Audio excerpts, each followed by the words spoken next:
کلام میں لکھی لیا کہ خوب شکر گزاری کبھی کرو. کتنی کرو؟ خوب کا مطلب بہت زیادہ شکر گزاری. یہ رویہ ہونا چاہیے, صرف رسم نہیں, شکر گزاری رویہ ہے. This is nature. Thanks giving کی فطرت ہماری زندگی, ہماری ذات کا حصہ ہونی چاہیے. پھر چھوٹی تو چھوٹی نعمت تے بڑی تو بڑی نعمت واسطے بھی سی پیش کیا کمانے کی زیادہ شکر. یہ نہیں اس قرآن میں تو ایمان دے چلا تو سامنے تھوڑا کہ یہاں پوچھئے نا کہ کیا آجاد ہے وہ ایڈا کٹے دیرنا شکریہ کہنے نے خدا دا شکر ہے کہ پھر کہتا کہ ایتھی بیک رہوں لگ بھی یہ خودی شکر گزاری نہ ہو چاہیے. بس شکر ہے جی کی کریے جی بس جیڑے اینج لگتا ہے جو میں گلے میں کرتے ہیں خدا نے شکر گزاری نہیں کرتے. شکر گزاری رویہ ہے, شکر گزاری زندگی کے اندر ہونی چاہیے. یہ ناشکرا پن ہے. یہ کیا ہے؟ تو تلیا کرنے نا کہ کریے جی بس بس میں شکر کریے جی بس یہ دا مطلب ہے شکر کاٹ ہو رہا ہے گلا پودا ہو رہا ہے. شکر گزاری خوب شکر گزاری, کتنی شکر گزاری, خوب شکر گزاری اس کی کرے. یہ بائبل کہہ رہی ہے. اور خوب شکر گزاری کرنے والے کی ساری ضرورتیں ہوتی ہیں. اچھا ایک شخص کا دور مجھے بڑا پسند ہے. ایک شخص کا کہ خدا کا خادم کہتا ہے کہ جڑا شکر گزار شخص ہے نا, آدھا گلاس ہوئے پانی کا یا کسی بھی چیز کا, برتنوں کا نیم تو آپ سمجھ لیں, آدھا گلاس ہے. کتنے؟ آدھا گلاس پر یہاں نظر ہوتا ہے.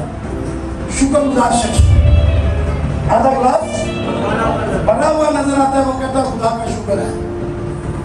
تو جڑا نا شکر ہے نا وہ آدھا خالی لگتا ہے. ادھے میں نظر ہے تھوڑا جائے میں کی کرنا ہے میرے لیے نہ بس اتنا بھی میرے مجھے چاہیے مجھے چاہیے. یہ ہے نا شکرہ نا شکرے ادھا خالی لگتا ہے. تے شکر گزار ادھا گلاس بھریا کہا کہ آدھا بھرا ہوا گلاس ہے میرے پاس پانی کا, وہ کہے گا ادھا خالی ہے. ٹھیک ہے, تو اس کو خالی نظر آتا ہے. شکر گزاری خوب کریں.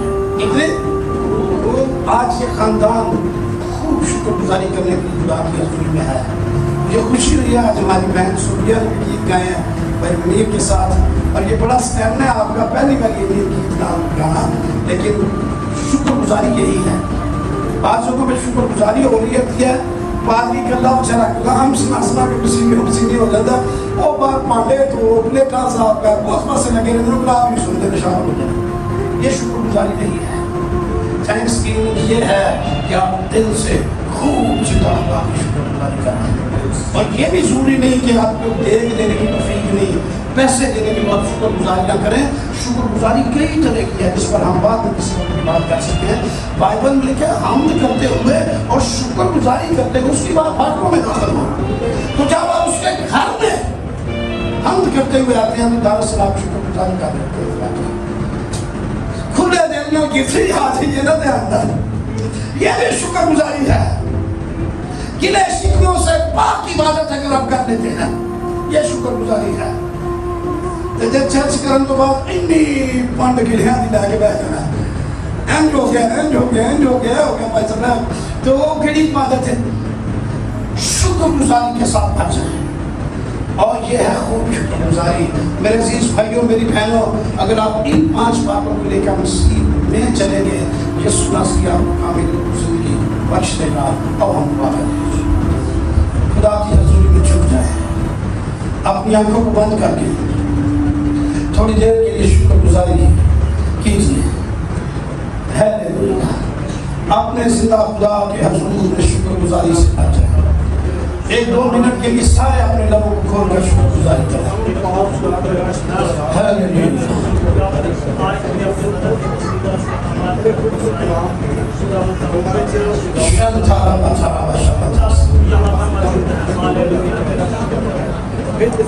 بہت سارے شکر گزاری کریں.